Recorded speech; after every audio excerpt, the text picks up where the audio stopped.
పిండి కొద్దీ రొట్టె అంటారు. ప్రజల చేతిలో ఉన్న డబ్బుల కొద్దీ ఖర్చు ఉంటుంది, ఆ ఖర్చు కొద్దీ పన్నుల ఆదాయం ఉంటుంది. జగన్మోహన్ రెడ్డి టైంలో ప్రతి నెల ఏదో ఒక పథకం పేరుతో పేదల చేతుల్లో డబ్బులు ఉండేది. పేదలకి మధ్యతరగతికి ఒక తేడా ఉంటుంది. మధ్యతరగతి దగ్గర డబ్బులు ఉంటే ఒకటి దాచుకునే ప్రయత్నం చేస్తారు, లేదా బంగారం, రియల్ ఎస్టేట్ ఇట్లాంటి వాటి మీద ఎక్కువ ప్రాధాన్యం ఇస్తారు.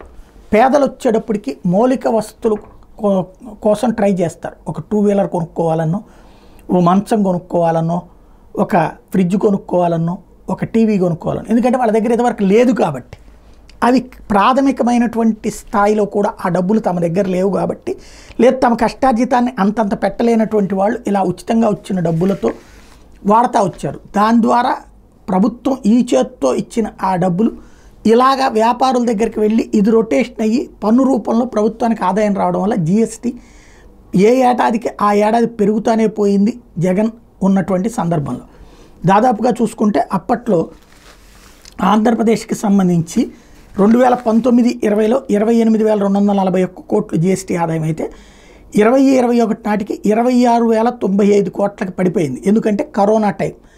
ఆ తర్వాత కరోనా సెకండ్ ఇయర్లో కూడా జీఎస్టీ పెరిగింది. మనకి 34,262 కోట్లు 21-22లో, 22-23లో 38,840 కోట్లు, 23-24లో 45,002 కోట్లు. అంటే జీఎస్టీ ఏ ఏడాదికి ఆ ఏడాది పెరుగుతూ వచ్చి, అయితే గత 2 నెలలుగా జీఎస్టీ ఆదాయం పడిపోతూ వస్తుంది.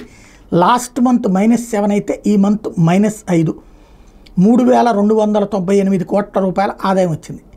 లాస్ట్ ఇయర్తో కంపేర్ చేసినప్పుడు అది తగ్గినటువంటి సందర్భం అన్నమాట. ఏది -5% అన్నటువంటిది ఇక్కడ కీలకమైనటువంటి అంశం. జిఎస్టీ తగ్గుదల అంటే రాష్ట్ర అభివృద్ధికి సంబంధించి అదొక పెద్ద మైనస్ అవుతుంది. వాస్తవంగా టోటల్గా చూస్తే మహారాష్ట్ర 13 ప్లస్తో ఉంది, కర్ణాటక 11 ప్లస్, తమిళనాడు +7, ఒరిస్సా +11, తెలంగాణ +4, మధ్యప్రదేశ్ +12, కేరళ కూడా +9. టోటల్గా భారతదేశంలో కూడా +9% ఉంటే ఆంధ్రప్రదేశ్ మాత్రం -5% పడటానికి కారణం ఏంటంటే జనం చేతులలో డబ్బులు లేకపోవటం.